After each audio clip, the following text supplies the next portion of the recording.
روج باش ایوار باش هوالنو هیویدارم هون تف باشن سلامتن ایروژی برنامه که تیرو تجیل پیشیامه امه هول بدن به آوه هری باش پیشکشی و بکن نوچین جدا هنه هم جراجات ناوین هم جباکور کردستان ترکیه انجام هلبجارتنه که دو پیکاتن لباشور کردستان امه جوار راگینن اگر هوال آماده بن کمیسر هبو بن ام حاضرن پیشی ام به نوچیان دست بکن پاشیجی ام هیدی دا که نوا شیرویان به تایبەتی دەم پارتی داخوێنیەک دایە ئایشەگول دوان وەکێ بەردەفکە دەم پارتی کەم بنێرن ji dewleta Tirkiye çi dixwaze weke şert daniye pêşiya dewleta Tirkiye yani weke partî çawa dikarin vê pêvajiyê birêve bibin. Ev pêvajiye ku ev du hefteyê dest pê kiriye bi hatina Dewlet Bahçelî ya li cem Dem Partiyê Silavda wan hewekî wisa germ çêbû qet nebe wisa xuya kir.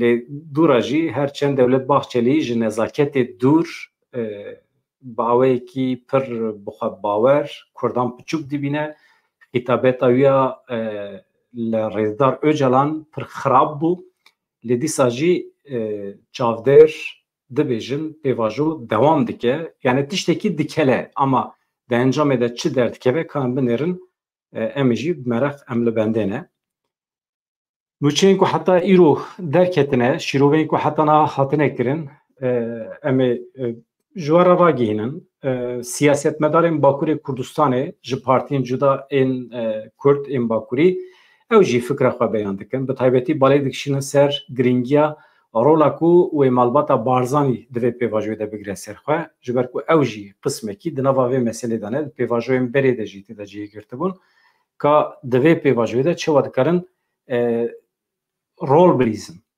او جی ام جی بدن داخویانین پارتین سیاسی ام باکوری کردستانه اگر و گوته به اریج بومه تمامه ام دست بیدکن دوی نابری ده اجوار سپاس کم جبو علاقه یا و جبو کانالامه دوه گلک باش بو me دو برنامه لسرهف چه کرم برنامه که بخواست ساعته که دوام کر برنامه که جی بخواست ساعت و 5 دقیقه دوام کر علاقه که پر باشه بو جوان برنامه‌یان من بشکی پچوک جی درباره شوان پرورده بری بقاسی 4-5 دقیقه من اوجی خز وشانه نرنامه یجبو هنرمندین ما حسکرنامه یجبو هنرمندین ما کاچوات کارن تفگرن جبو کو دنوا ملت کرد پارتین کرد این سیاسی ده بکاربن اتفاق کی بدن چیکرن رولا هنرمندان اوه نه کو دنوا پارتیان ده عالی بگرن پارتیا کو اوجی حزدکن بیان بکن دشونا وده بکاربن وکهفت هف بگرن دنابرا همی پارتین سیاسی ده جبر کو ایرو وکنته و حوجه داریا ما پیهه هم دخوازن کو پارتین کردستانی نزی هف ببن نه کو هم عالی بگرن کیجان باشه کیجان خرابه و دمه دو بندی چید به نوا جواکمه ده اف جی نج بو فایده مه هوان نو اجوارا بیجم پیشی هم بچن نوچه که ارتحجه هیه اگر دنگ باش به که از لپیام رو بدیرم اگر ده درباره دنگ ده اصلا شیاریه که و تونه به جانان به دنگ جمرود که به وشانه نخوشه حیفه بقاسی که هوال دو بیجن تشتکی خراب تونه ام دکارن دست به برنامه بکن حتی داویه برنامه اگر هم به مرابن پرخوشت به تشتی مهم هنه هون نبن نکارم برنامه پیشکش بکم جبرویه که دوی ام به هفرابن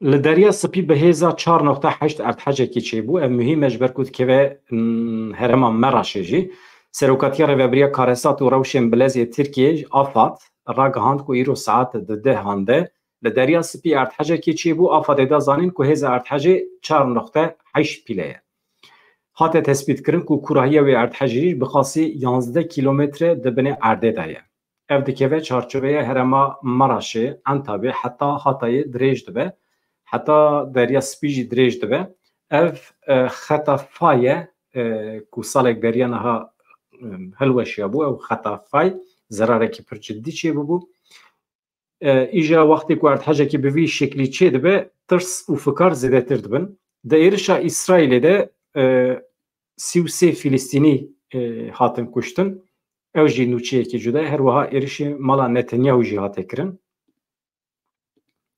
حکومت فلسطینی یا لخزای ده درباره ایرشا اسرائیل یا لکامپا پنابران یا جبالیه ده گوت اسرائیلی لباکور خزای F-14 روژان دورپیش کریه کامپا پنابران یا جبالیه و در دوراوی بمباران دکه ده ایرشن اسمانیین اسرائیلی ده هر کم 33 فلسطینی هاتن کشتن 85 کسی بریندار بون نویسکی سرۆک وەزیرە ئیسرائیل بەنیامین نەتەنیاهو جێ ڕاگەاند و باڵەفەرێکێ بێ مرۆڤ کو ji Lublanê rabibû rast mala Netanyahu ya li Qeysariyê kir hedef.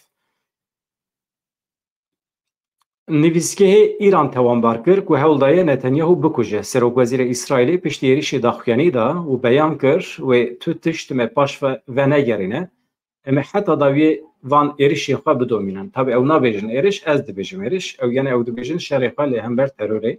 Hizbullaha Lübnanê heta niha êrişa li ser mala Netanyahu negirtiye ser xwe qebûl nekiriye.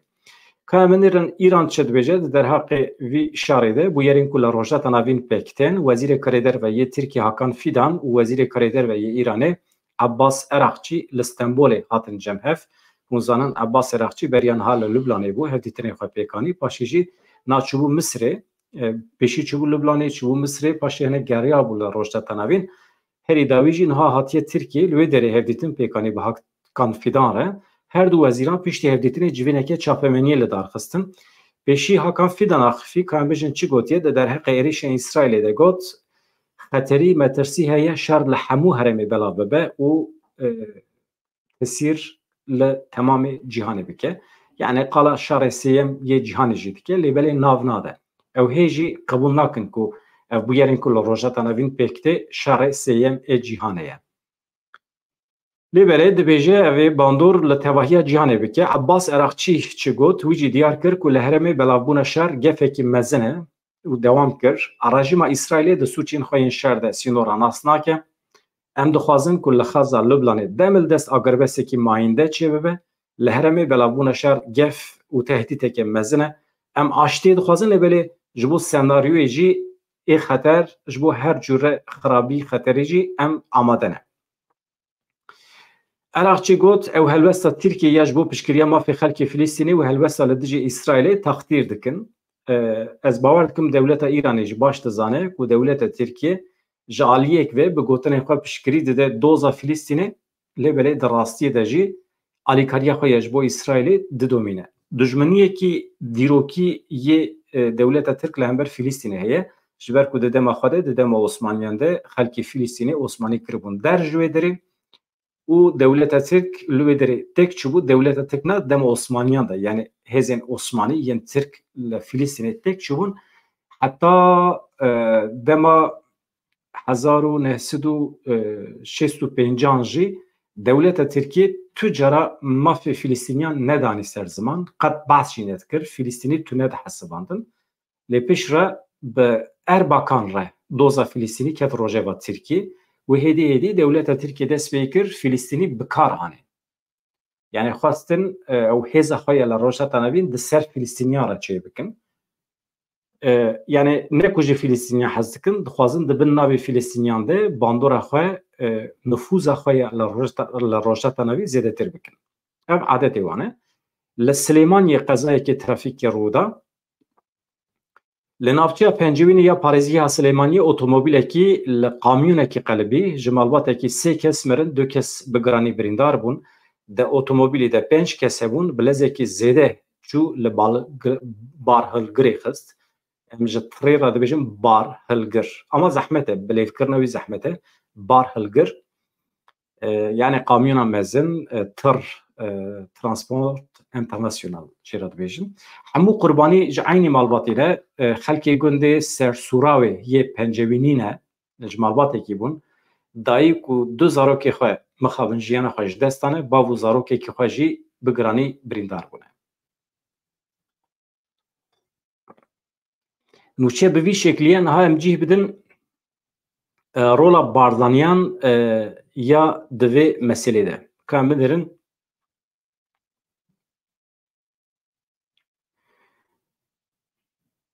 eri.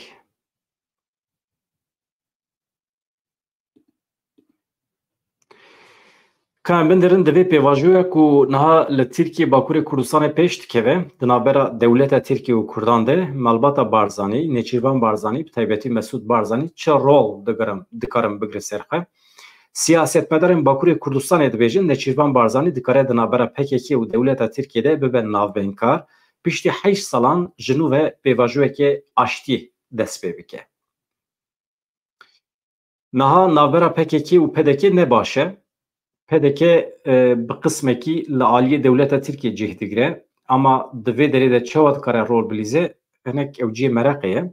Li gorî siyasetmedaran bêyî alîkariya Herêma Başûrê Kurdistanê zehmetek û PKK û dewleta Tirkiye li hev werin.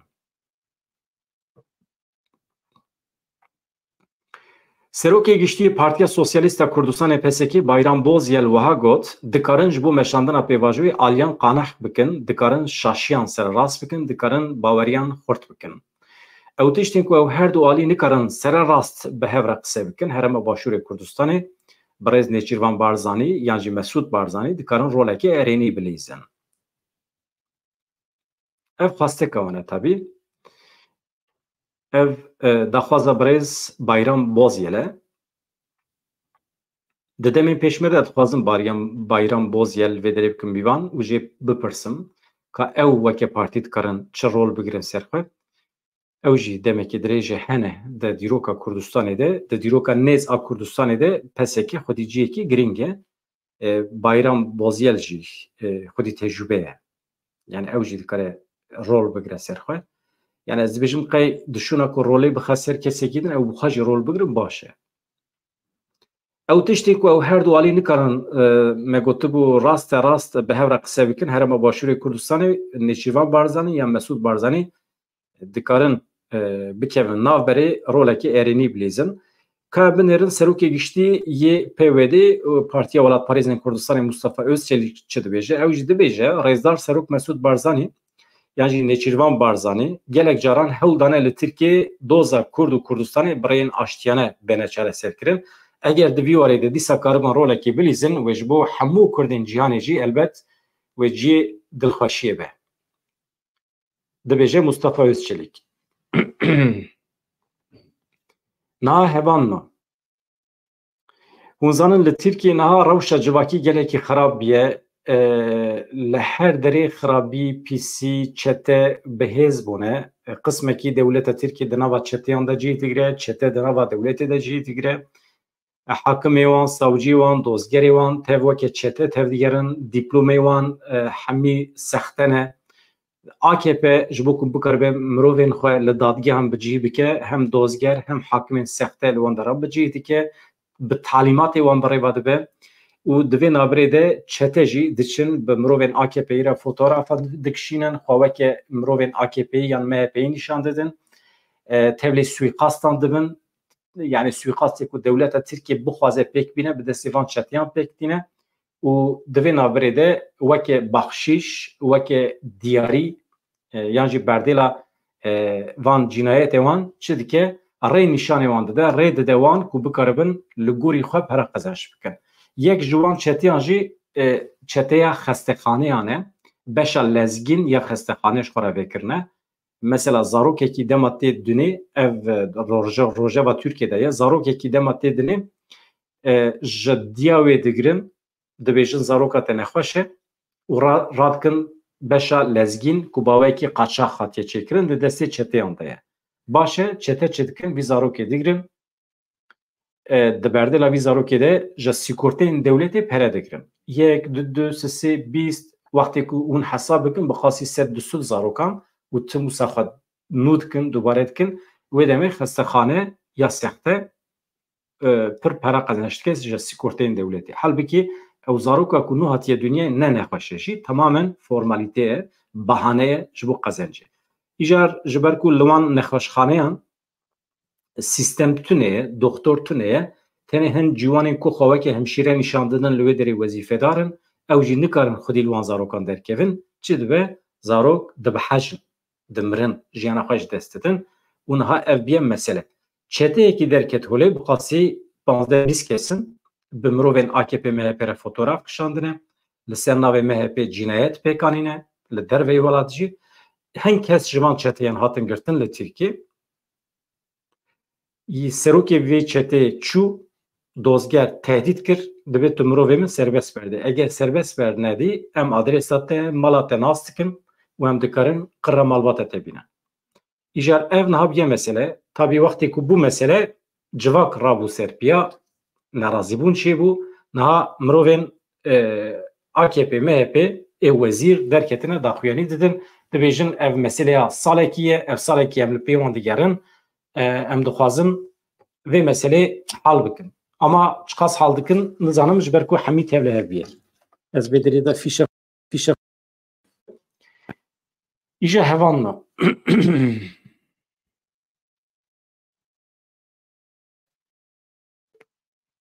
Niha îja di derbarê vê rizîbûna di nava civaka Tirkiyeyê hin hunermend derdikevin, nerazîbûna xwe nîşan didin.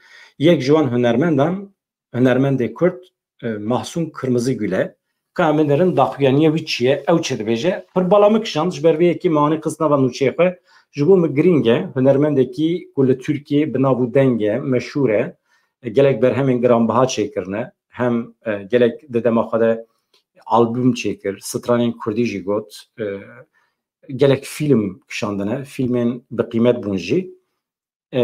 İjar wextê ku di derbarê van rizîbûna civaka Tirkiyeyê daxuyaniye wî hebe, ez vê derê bu ara parve dikim ka em godakin çi gotiye. Ama ez dibêjim tiştê mühîm e. Yani bi şiklekî îsyan kiriye li hember vê rizîbûna di nava civakê de û dixwaze guherîn çê bibe. Çima mühîm e? Çünkü eger mirovên li ber kamerayê, mirovên ku dengê wan zêde bilind dibin, van pirsgirêkan bînin ziman, mesele zûtir çareser dibe. Niha di nava civakê de eger însanên ku mîkrofona wan pir deng venade, însanên ji rêzê wextê ku nerazîbûna xwe beyan bikin, yek du sê, pir zêde tesîr li civakê nake. Ama însanekî milyonan şopînerê wî hebin, milyonan însan lê teqîb bikin, kodar bikin, yan jî goh bidin gotinê wî, eger tiştekî bibêje bi qîmet e. Ji ber vê yekê baş e. Hunermendên meşhûr divê dengê xwe derbixin ku civak jî bide peywan. İjar ka em binêrin Mahsûn Kırmızıgül çi dibêje?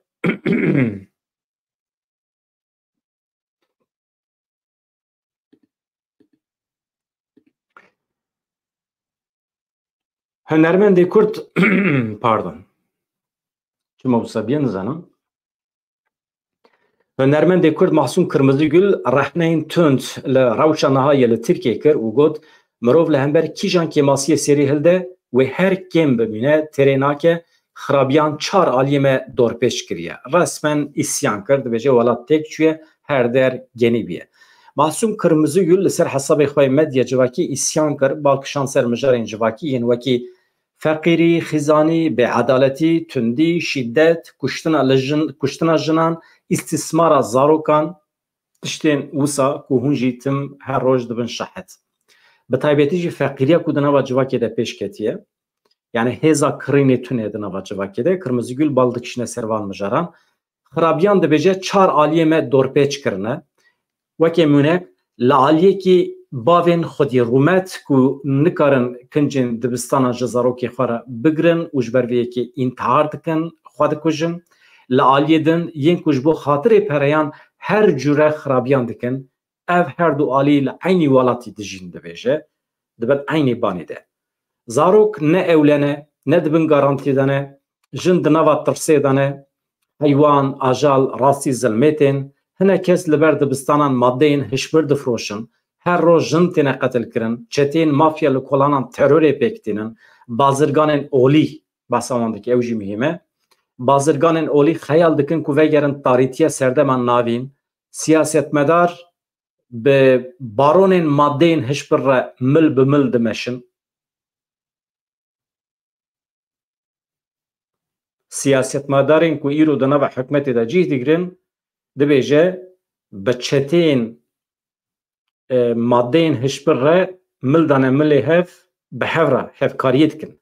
لالیه کی خلق برچیه لالیه دز بگندلیه دولمندیه خوازیده تر دکن کچین بیگونه اینکو لسوی خانهان یتیم خانهان نچاری فحوشی تنه کرن دکتر بجیشکن کو جبو قرشه کی پره دبن سدما مرنا پتکان او تشتا کو مگاواتن جوارا باسکر خسته خانه سخته تینا آوه کرنج بو قزنجا پریان و دبن سدما مرنا پتکان او جی هاتیه باسکرن دنوا پیاما ویده مروف لهمبری کی جان کی ماسی سری هلده و هر کیم بمینه خرابیان چار علیمه دور پیش کریه اف رزیبون کتیه نوا دامارین کورین جواکی اگر حقوق جنوبا نه پیکانین اگر سیاست مدارن پاخش در نکوین سر صحنه کسین ویرک کسین بیترس اگر وظیفه آخوا پیک نینن ولات و تک بچه کس نکاره به وی ولاتی جوی روشی بفلتینه خلاص بکه دبیجه محسون کرمزگül از dibêjim baş e xwazî hemî hunermendan daxuyanîn bi vî şeklî davana û îsyana xwe beyan bikireva ketibana nava hereketê baş e ez dibêjim hevan no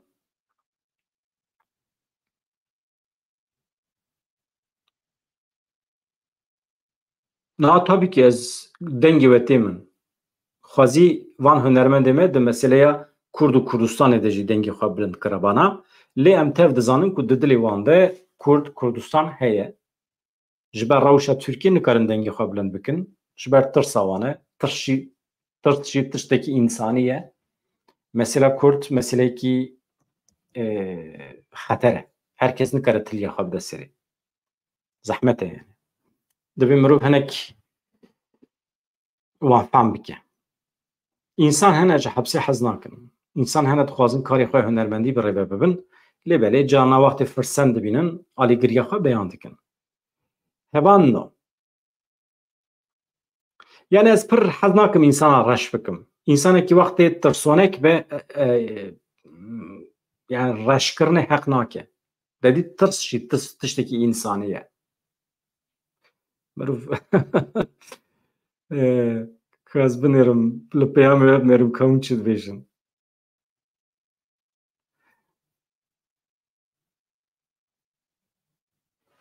tamam Rıza Çiçekli kaç emizin çi gotiye ta ka bisekine Dibêje Maxsûm Kirmizîgül şeva Ahmed Kaya hate lînçkirin rolekî pir nebaş lîst pêwîst e tu cerê neyê ji bîr kirin em naxwazim navê wî mirovê bibîsim erê ew li wê derê bû ama poşmaniya xwe anî ziman dedît însan yani tu kesekî dikare îdia bike ku ew li dijî gotinên Ahmed Kaya ye ya mantiq tê tune ye îşa wextê ku di nava wê qelebalixiyê de mirov helwestek wêrek nîşane de ji bo wî migavetin bas kir weya nabe suç lê wextê tev li êrişê bibe dibe suç ha mirov tabî kî hêvî dike ku helwestekî wêrek mirov nîşan bide dema ku neheqî li hevalekî mirovan li dostekî mirovan tê kirin tabii ki rast e mirov cesaretê hêvî dike ji mirovên xwe em jî dizanin ku Maxsûm Kirmizgül bixwe dixwaze klîbên Kurdî çêbike dixwaze stranên Kurdî bibêje û biqasî gelek însana jî ez dibêjim belkî yani Kurdperwer qet nebe wekheviya milletê Kurd û Tirk dixwaze em nîqaş nekin em vê meselê derbas kin ya tu dibêjî şivan perwer natirse mesela tu jî îronî dikî ha rojîn tu jî îronî dikî mesele netirse ya mesele na şivan perwer natirse ama helwesta wî hinekî cuda ye doh min vîdeoyekî taybet qasî 4 deqe li ser wî çêkir Mustafa Koyun tu bi xêr hatî ev demekî bû tu ne di nava me de bûyî ê tu hatî gelek baş e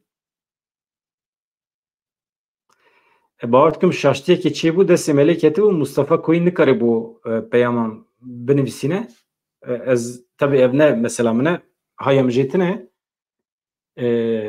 mesela yani hayam jêtine ji bo wî kek Mustafa bibore wey tu hatî nava me gelek baş e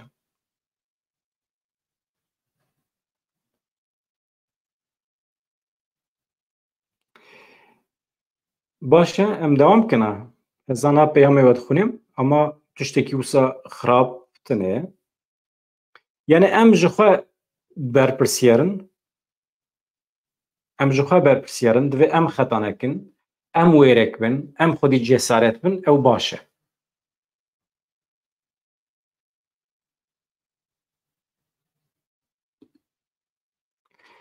Silav ji te re Rıza. Baş e. Em bidomînin. Niha daxuyaniya Dem Partî heye, em nesekinin. Hevan na. Me deftera Masum Kırmızıgül girt.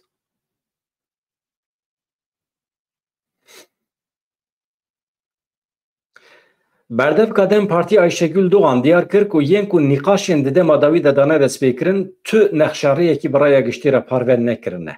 Divê deriyên İmraliyê bêne vekirin, rêberê gelê Kurd Abdullah Öcalan bikeve nava van nîqaşan. Ayşegül Doğan wiha peyivî. Pirsgirêka Kurd û Kurdistanê pirsgirêka herî mezin û bingehîn ya Tirkiye û navnetewî ye. Ji bo çareseriyê nêzîkatiyekê ji dil, kûr, dîrokî hewce ye. Eگه çareseriya demokratîk ya pirsgirêka Kurd pêk neyê, ne ekonomî aboriya Tirkiye baş dibe, ne jî demokrasî tê welat. Em wekî partî her tim ji qanalên müzakere, diyalogê re vekirîne. Em ji bo vê hene. Yên ku nîqaşê dane destpêkirin, têkildarê çareserkirina pirsgirêka Kurd eşkere naxifin. Tun nexşareyê bi raya giştî re parve nakin. Em amade ne weke partî divê mijarê de berpirsyarî înisiyatîfê bigrin ser milê xwe. Lê werin pêşî rê li ber Birêz Öcalan vekin ka ew ê çawa bersivê bide va bangên we, ka ew ê çi bibêje, em weke civak, weke millet mereq dikin, dibêje Ayşegül Doğan. Ege hûn deriyê İmraliyê venekin, Öcalan nexin nava nîqaşan wê tu pêşketin çê nebe dibêje.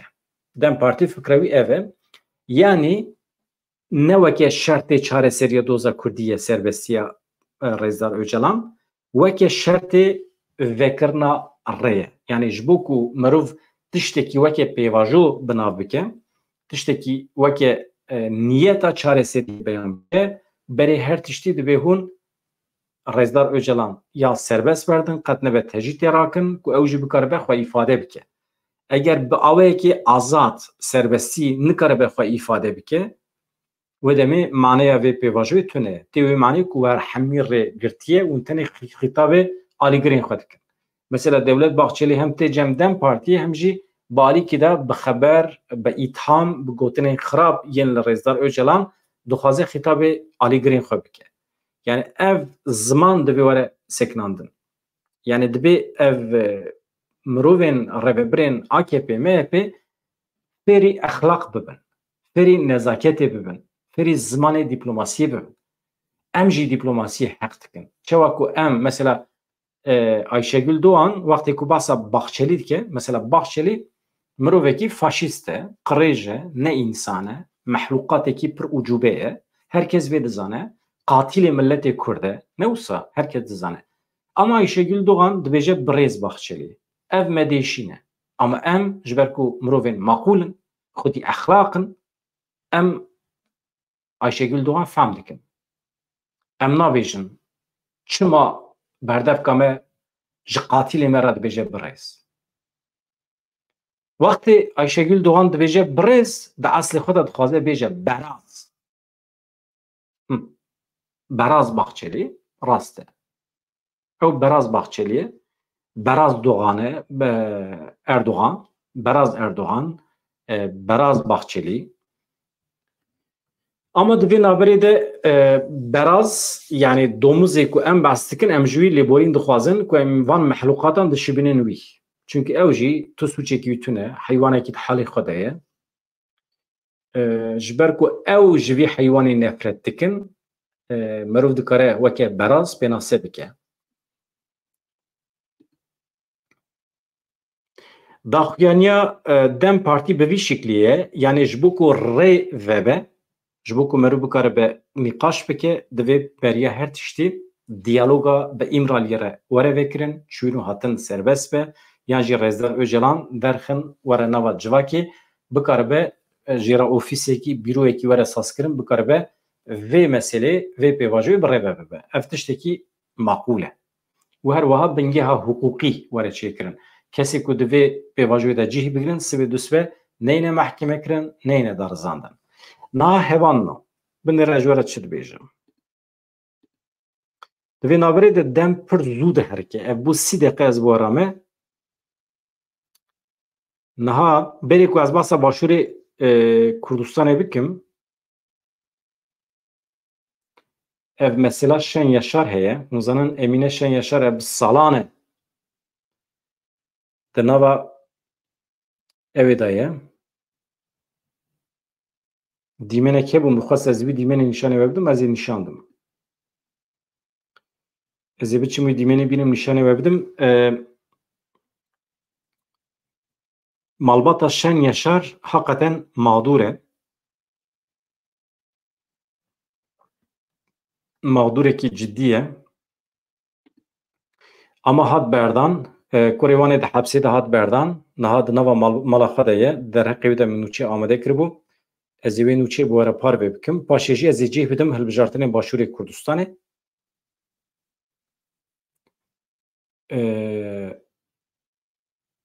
dibe ez hema bibînim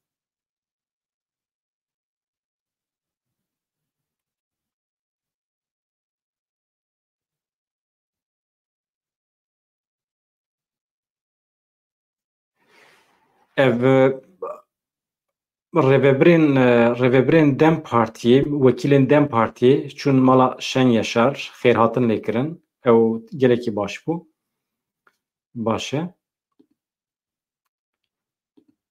ez aniha biçim dîmenê wan min amade kiribû ji were lê tişt nabe ez ê peyda bikim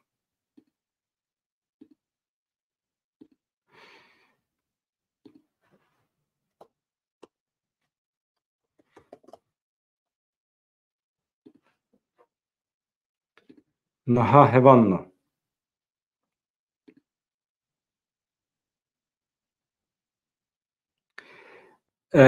li mala Şen Yaşar erê mîvan de hatin diçûn ew jî heye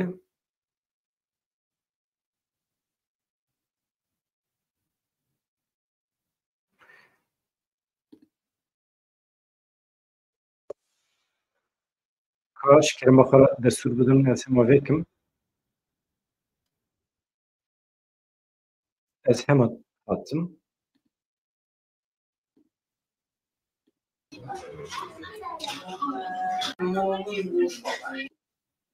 yani ez hêvîst kurmancî be eger kurmancî nebe eyb e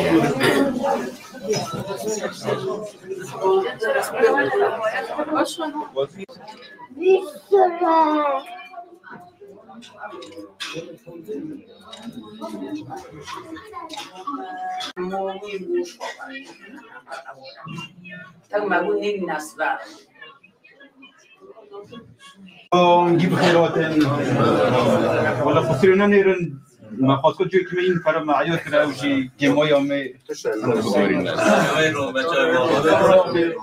سيبوا من جاب قال يجيرون به بود دعوة كيكي شرف الناموس أخوه أو ديانة و عدالت أريد مدرس دایی که دو برابرین کاری نوره بردن او تا بردن وی ولیدیشی اما ان شاء الله بر خودنا خود دوام کنه خودش وای دیار راضی به سر جواب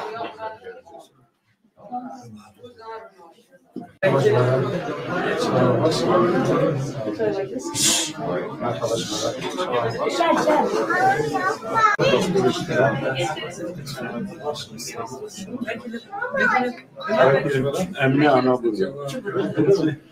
Merhaba biraz çağırdılar onu ben.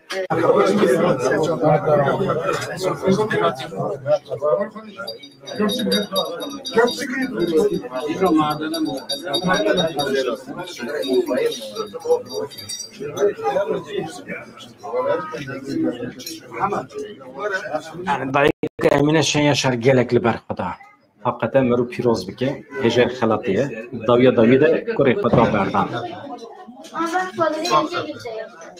نهاقه iki tarafı beraber nehaqe sekin lazım.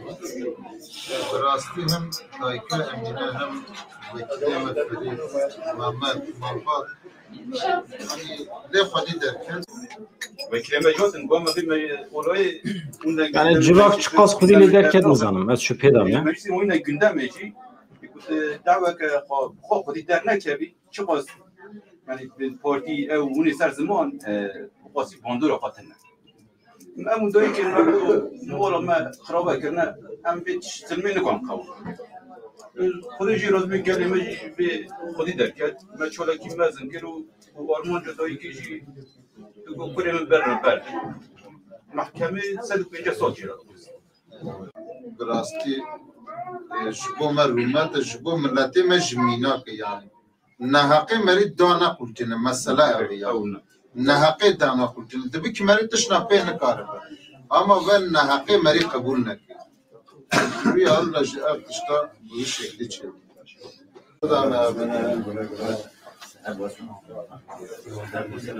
Başla. Yani mesele bir şekliye.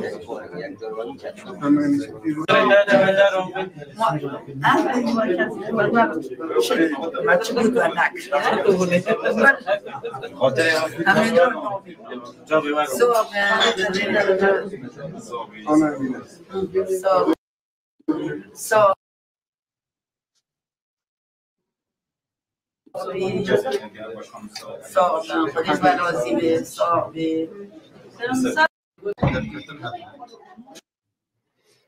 Hevanno.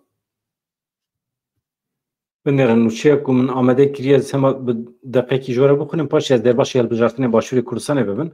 Li navçeya Pîrsûsê ya Rihayê 14 Hezîrana 2018 xizm û parazvanên parlamenterî AKP'ye berê İbrahim Xelîl Yıldız êrişê ferdên malbata şen yaşar kiribûn, bav û du kur qetil kiribûn, ferdê malbatê Fadil Şen Yaşar jî di çarçoveya lêpirsîna bûyerê de hatibû girtin. Fadil Şen Yaşar di danişîna dozê ya doh de hate berdan, tabi bi şertê hepsa malê. Parlamenterên Dem Partî çûn serdana malbata Şen Yaşar bi xêrhatina Fadil Şen Yaşar kirin. Emîne Şen Yaşar jî ya bi salan li ber xwe dide got ew bi piştgiriya gel gihîştiye lawê xwe. Fadil Şen Yaşar jî behsa bîranînê xwe yê li zindanê kir. Got ku ew bi piştevaniya gel îro kariye derkeve derve û bi xêra gel îro di nava malbata xwe de ye. Hevanno, niha ez behsa hilbijartinên Başûrê Kurdistanê bikim, em viya bidawî bikin. Ka binêrin hilbijartinên Başûrê Kurdistanê. Ha, aveya di binî de hûn dibînin, ev di binî de nivîs derbas dibe. Min ji bo we taybet amade kiriye. Hevalên bixwazin encamên hilbijartinan bibînin. Ev em binêrin nivîsa ku di binî de diherike encamên tevahiya dengên dengdana taybet e. Dengdana taybet do pêk hat ya dijî sibê pêkti. û ew hûn dikarin divê derê de binî de encaman yek bi yek bixwîne. Çend kesa dengê xwe bikar aniye û ez ê niha bi were parve bikim ji xwe. û mesele bi vî şeklî ye. Hevanna.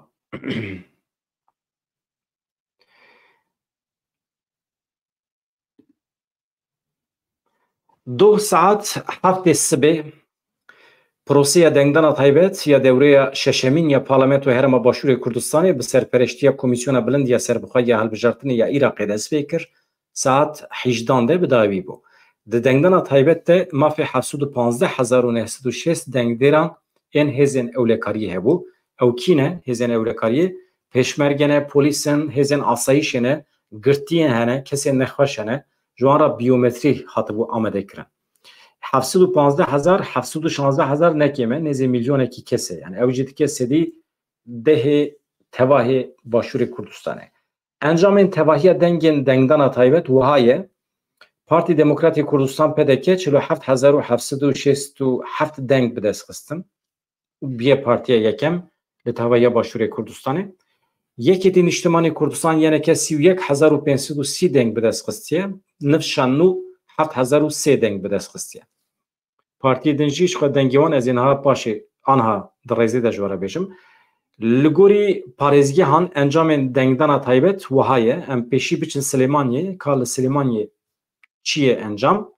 دنویسیم بنی دا جی هون دکارم بخونین و اگر هون گوه بدم جی باشتره از بدنگ جوارا دبیجم لسلیمانی 43,898 دنگ هاتن بکارانین یعنی دنگین در بستدارن 13,811 دنگ شوتینه tabi yine ki itiraz kır çima li deverek veke Süleymaniyê biqasî 14,000 deng hatine şewtandin yani şewtîne yani hesab nabin piranî jî dengê yenekine li Süleymaniyê kîjan partî çiqas deng bi dest xistiye pêşî yeneke 26,361 deng bi dest xistiye nifşê nû 3,877 deng Helvestan Niştimanî 1040 deng, Eniya gel 1384 deng, Pedeke 2978 deng. Yani bixasî 3000 deng bi dest xistiye.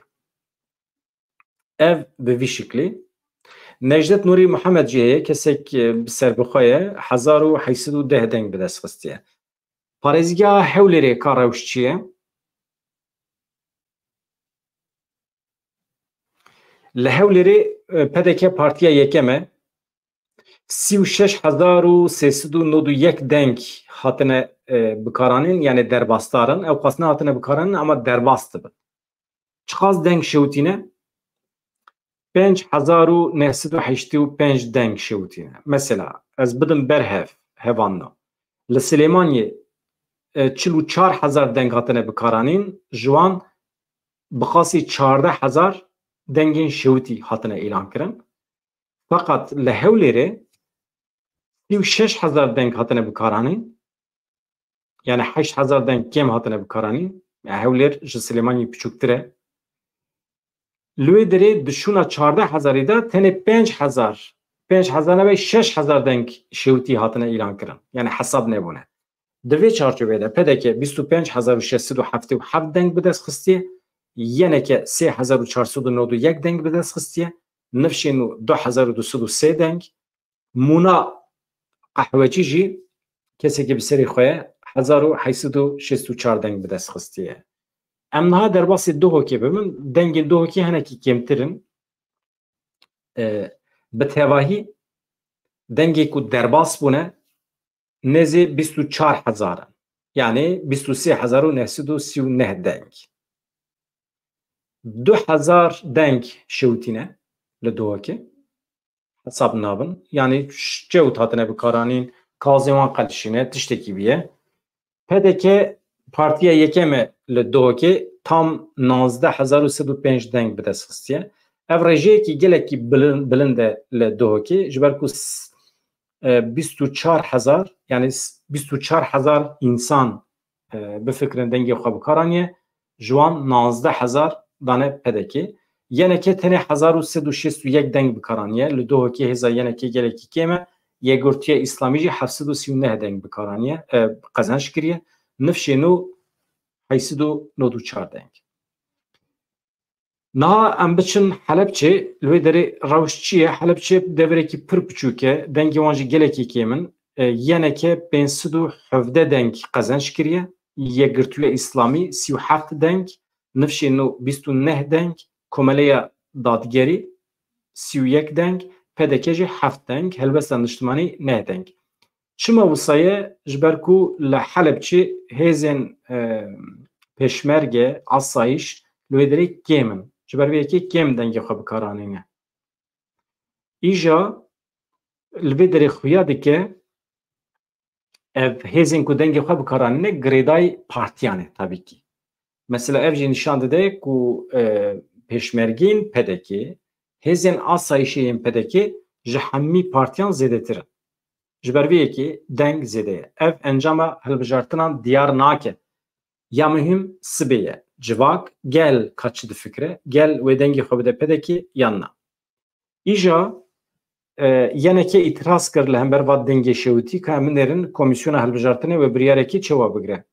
Yani videoyekî heye li ser mijarê ka ew çawa dibêje fakat ji bo min pir nemînîme. Ya mühim sibê ye. Sibê ew zê weşanekî taybet çê bikim. Bila hinek hilbijartin çêbin pêşkevin û pişre me rû dikare encaman deqe ji wara bibêje. Hevalno mesele ev e ka ez ورم جموه و پاشی جی دقیقین داوی بنیرم چه هیچ تنه از هنک لپیامه بنیرم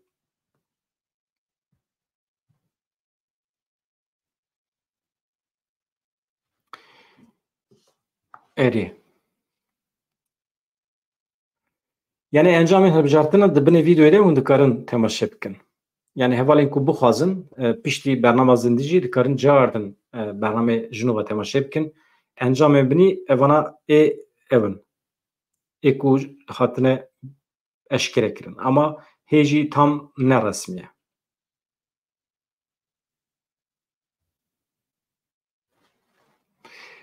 Ez xatir ji we bixwazim hevanla. Bese doh jî me gelek dirêj kiribû.